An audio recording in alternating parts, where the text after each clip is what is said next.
14 August 1947 એ દિવસ જ્યારે ગુલામીની જંજીરો તોડીને ભારત આઝાદ થવાના સમાચાર સાંભળવા બનાસકાંઠા જિલ્લાના પાલનપુર, ડીસા તેમજ તમામ ગામ લોકો જ્યાં સગવડ મળી ત્યાં રેડિયો સામે ગોઠવાઈ ગયા હતા। આઝાદીની ખુશીમાં આખી રાત લોકોએ જાગી અને વહેલી સવારે ઉજવણી કરી હતી અને તે સમયના નવાબે 3 દિવસની રજા જાહેર કરી હતી। જ્યારે દેશ માટે આઝાદીની ચળવળ શરૂ થઈ અને અંગ્રેજોને દેશ બહાર ભગાડ્યા, ક્રાંતિકારીઓ પોતાનું બલિદાન આપી રહ્યા હતા અને આ સમય એટલો સરળ ન હતો। જ્યારે દેશ આઝાદ થયો ન હતો ત્યારે શહેરી વિસ્તારો તેમજ મોટા ગામોમાં ગણતરીના ઘરોમાં જ રેડિયો હતો। ગામડા સુધી વીજળી પહોંચી ન હતી। રાત્રે અંધારે અટવાતા લોકો ગામના ચોરે બેસીને ગપાટા મારતા અને એમને પણ સમાચાર જાણવાની રાહ હોતી હતી। નજીકના મોટા ગામડાઓથી કોઈ સમાચાર લાવે તેની વાટ જોતા મધ્યરાત્રિ સુધી લોકો રાહ જોતા હતા। ભારત આઝાદ થયાના સમાચાર રેડિયો પર સાંભળી પાલનપુર, ડીસા અને મોટા ગામોના લોકો આનંદથી ઝૂમી ઉઠ્યા હતા। લોકોએ દીવડાઓ પ્રગટાવ્યા હતા। આખી રાત લોકો જાગતા રહ્યા હતા। મહોલ્લા, શેરીઓમાં ટોળે ટોળા ફરવા લાગ્યા હતા અને શહેરના તેમજ મોટા ગામોના આગેવાનો 15 ઓગસ્ટના કાર્યક્રમો તૈયાર કરવામાં રોકાયા હતા। નાના મોટા સૌમાં જબરજસ્ત ઉત્સાહ હતો। રાતે કંદોઈઓ દુકાનો ખોલીને પતાસા બનાવવા રોકાયા હતા। દરજીઓની દુકાનો ખોલાવી અડધી રાત્રે રાષ્ટ્રધ્વજો તૈયાર કરાવ્યા હતા। સરકારી તેમજ ખાનગી મકાનોમાં રોશની શોભી ઉઠી હતી। ઉમંગમાં લોકોએ ફટાકડા ફોડ્યા હતા અને આતિશબાજી કરી હતી। સર્વે ભારતવાસીઓને જશ્ને આઝાદી મુબારક। આજના આ સ્વતંત્રતાના પર્વ નિમિત્તે આપણે જોઈએ તો પાલનપુર અને બનાસકાંઠામાં જે પ્રથમ સ્વાતંત્ર્ય દિનની ઉજવણી થઈ હતી એના ઇતિહાસમાં જઈએ તો અમે જે પુસ્તકો થકી જાણવા મળ્યું છે અમને એ પ્રમાણે જોઈએ તો 14 ઓગસ્ટ 1947નો એ દિવસ જ્યારે લોકો આઝાદીની જાહેરાત થાય તેની આતુરતાથી રાહ જોઈ રહ્યા છે।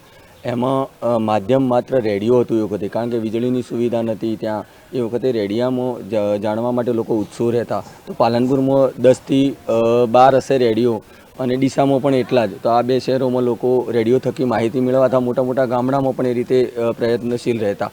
તો ઢાળવાસ દેસાઈ માટમાં મફતભાઈ શાહ છે, એમનો રેડિયો ફેમસ હતો। એને થકી સમાચારો સાંભળવા લોકો ત્યાં ટોળે ટોળા ઉમટતા અને માહિતી મેળવતા। તો 14 ઓગસ્ટે જાહેરાત થાય છે આઝાદીની મધ્યરાત્રિએ અને એ વખતે લોકોનો ઉત્સાહ અનેરો હોય છે। મશાલ રેલી નીકળે છે નવાબ સાહેબના અંડરમાં અને શિક્ષકો જે હોય છે, જે જૂજ શાળાઓમાં જે શિક્ષકો હતા એ એના બીજા દિવસે પ્રભાત ફેરી, રમતોત્સવ કાર્યક્રમોની તૈયારીમાં લાગી જાય છે। કંદોઈઓ પતાસા બનાવવાની તૈયારીમાં લાગી જાય છે। આ રીતે અને દરજીઓને તાત્કાલિક બોલાવી અને રાષ્ટ્રધ્વજ છીવડાવવાની તૈયારીઓમાં લાગી જાય છે।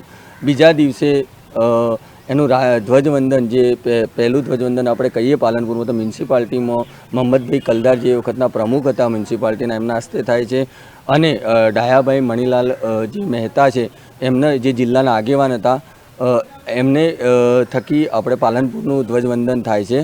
અને જે આ રેલી નીકળે છે ધ્વજવંદન વખતની, એ રેલીમાં કાંતિભાઈ મૂળચંદભાઈ ઝવેરીને ઘોડેસવારમાં આગળ બેસાડી અને આઝાદ ભારત અમર રહોના નારાથી એ શરૂઆત થાય છે।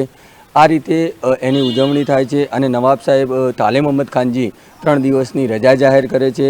આઝાદીને લગતું એ વખતે વક્તવ્ય આપે છે અને લોકો હળી મળીને જે એ વખતનું રહેતા અને એ જે પ્રેમ ભાવ, ભાઈચારો, જે સમાનતાના હકો છે, એ આઝાદી મેળવવાનું સાચું જે સપનું હતું આપણા લડવૈયાઓએ, જે લાંબા સંઘર્ષનું જે પરિણામ છે, એ પરિણામ થકી આપણને આઝાદી મળી છે।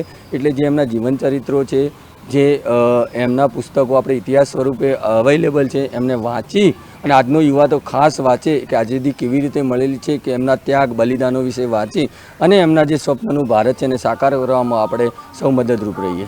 ધન્યવાદ। ભારત દેશ આઝાદ થયો ત્યારબાદ સૌ પ્રથમ પાલનપુર શહેરનું ધ્વજવંદન આજના ચમનબાગ, જે બુટઘર તરીકે ઓળખાય છે, ત્યાં પહેલાં માણેક ચોક બાગ તરીકે ઓળખાતા હતા, ત્યાં આગળ મુરબ્બી શ્રી દયાલાલ મણીલાલ મહેતા તેમજ પાલનપુર શહેરના મેયર દ્વારા આનું ધ્વજવંદન થયું હતું. આજે પણ અમે સતત 15મી ઓગસ્ટ એમ 26મી જાન્યુઆરીએ ધ્વજવંદનનો કાર્યક્રમ ભવ્ય રીતે નું આયોજન કરવામાં આવે છે.